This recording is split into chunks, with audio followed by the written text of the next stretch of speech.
अगर MP board में सूरदास के पद से प्रश्न आ जाए और आप एक सेकंड में सही उत्तर दे दें तो कैसा होगा?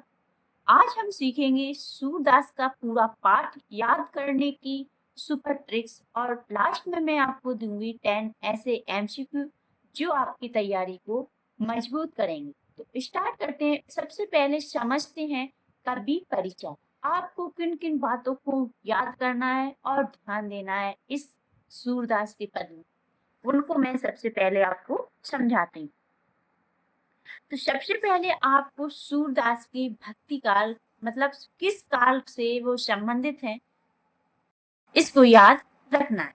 तो सूरदास भक्ति काल से संबंधित हैं, मतलब सूरदास भक्ति काल के प्रमुख कवि हैं, यह आपको याद रखना है। और वे श्री कृष्ण के लिए प्रसिद्ध हैं, कृष्ण भक्ति के लिए प्रसिद्ध हैं।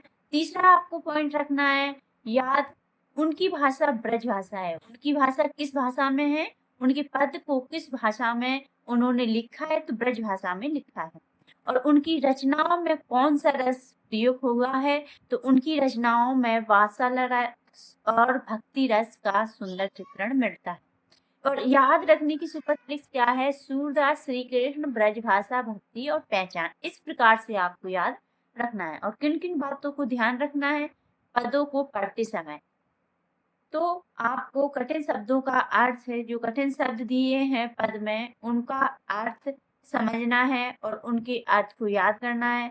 सरल हिंदी में भावार्थ को करना है और परीक्षा में पूछे जाने जो मुख्य बिंदु होते हैं उनको आपको समझना है। जब आप पूरे पदों को सही से रीड करोगे, पढ़ोगे, उनके जो कठिन शब्द हैं उनको समझ लोगे तो आपको क्वेश्चन का आंसर लगाने में कोई प्रॉब्लम नहीं होगी। आसानी से आप क्वेश्चन का आंसर टिक कर सकते हो। और याद रखने की छोटी सी टेक, आप छोटी सी नोट्स बनाकर जैसे कठिन शब्द हैं, भावार्थ हैं, उनको जो शब्द आपको समझ में नहीं आ रहा है पदों को पढ़ते समय, उनको आप छोटे नोट्स में लिखकर फिर रिवीजन करोगे, याद करोगे तो आपको कोई प्रॉब्लम नहीं होगी। ठीक है, तो अब समझते हैं। अब बारी है ऐसे एमसीक्यू जो कि आपके बार बार परीक्षा में पूछे जाते हैं। तो सबसे पहला क्वेश्चन है आपके सामने, सूरदास किस काल के कवि थे? 4 ऑप्शन आपके सामने हैं।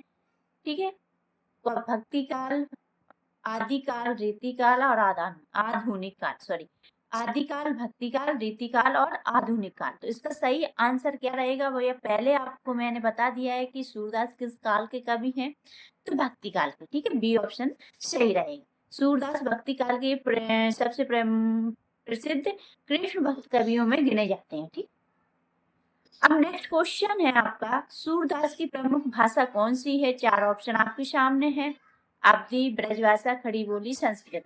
तो सूरदास किसकी प्रमुख भाषा है, मतलब सूरदास की प्रमुख भाषा क्या है? तो सूरदास की प्रमुख भाषा है ब्रजभाषा। ठीक है, ब्रजभाषा, बी ऑप्शन आपका सही होगा। ठीक है, नेक्स्ट क्वेश्चन है सूरदास, क्वेश्चन नंबर तीसरा है, सूरदास मुख्य रूप से किसकी भक्ति करते थे? तो राम की, शिव की, कृष्ण की या गणेश जी की? तो इसका सही आंसर रहेगा सी, कृष्ण की भक्ति करते थे। ठीक है, और यहाँ पर उनकी कविताओं में केंद्र भगवान कृष्ण।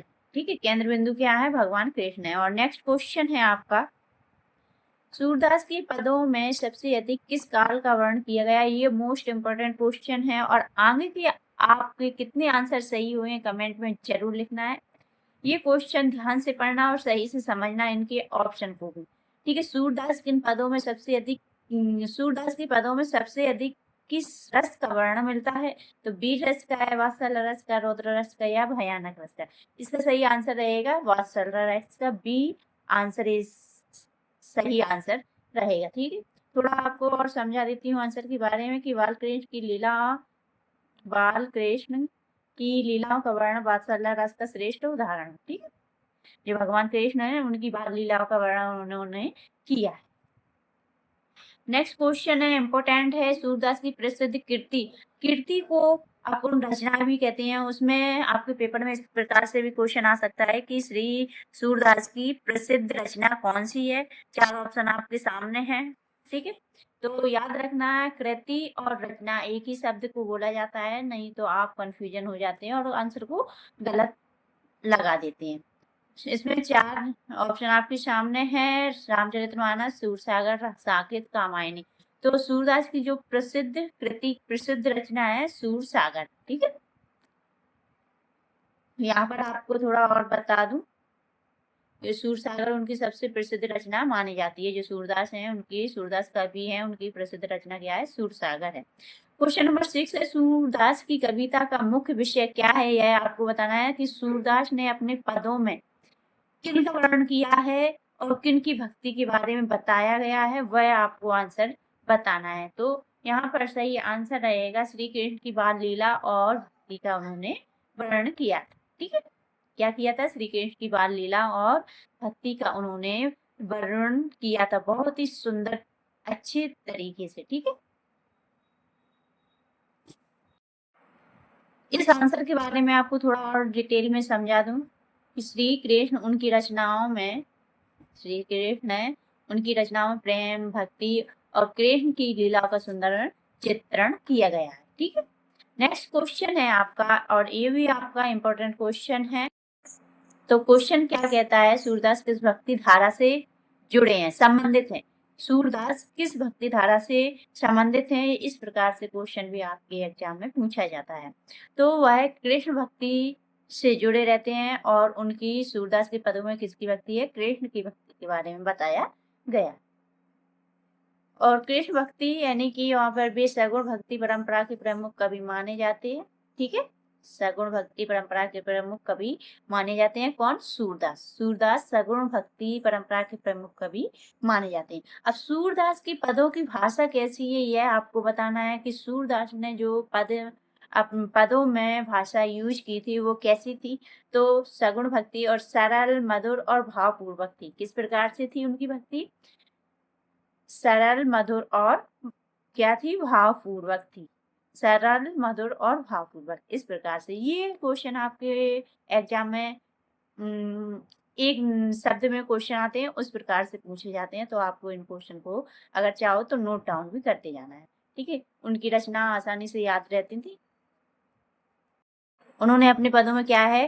सरल और मधुर और अच्छा भावपूर्वक उन्होंने अपने पदों में भाषा का यूज किया था, इसलिए जो उनकी रचना रहती हैं वो आसानी से याद हो जाती है। जैसे सूरसागर, कामायनी, इस प्रकार से उनकी रचनाओं में भाषा लिखी गई थी। नेक्स्ट क्वेश्चन है, सूरदास की कविता की सबसे बड़ी विशेषता क्या थी? ये क्वेश्चन भी आपका इम्पोर्टेंट है। ऐसे क्वेश्चन भी आपके एग्जाम में पूछे जाते हैं। और जो मैं क्वेश्चन लेके आती हूँ, ये रिपीटेड क्वेश्चन होते हैं जो बार बार आते हैं, हर साल आपके पेपर में आते रहते हैं और जो आ सकते हैं, आगे की संभावना होती है। तो सूरदास की कविता की सबसे बड़ी विशेषता क्या है? तो भावों का सजीव चित्रण। क्या है? भावों का सजीव चित्रण, मतलब कि वे घटनाओं और भावनाओं को जीवंत रूप में प्रस्तुत करते थे, ठीक है। ऐसा लगता था जैसे कि जब अपन पढ़ रहे हैं तो बिल्कुल सामने चित्र की तरह अपने आ जाता था। तो जीवंत रूप में वो घटनाओं को और भावनाओं को जीवंत रूप में प्रस्तुत करते थे, ठीक है। अब क्वेश्चन नंबर 10 है, इसका आंसर आपको कमेंट में देना है। क्वेश्चन है कि बोर्ड परीक्षा से, क्वेश्चन क्या है आपका? बोर्ड परीक्षा के लिए सूरदास के पद क्यों महत्वपूर्ण है, ये आपको कमेंट में बताना है। वैसे मैं बता दूं कि इससे आपके एमसीक्यू, भावार्थ और लेखक परिचय जैसे प्रश्न अक्सर अक्सर पूछे जाते हैं, इसीलिए आपको इस पाठ को अच्छे से पढ़ना और समझना जरूरी होता है, ठीक है। अब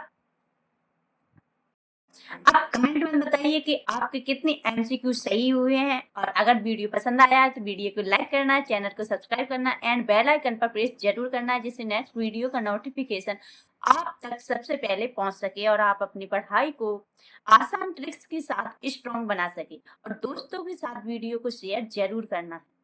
मिलते हैं अगली वीडियो में एक और नए टॉपिक के साथ। Thank you for watching.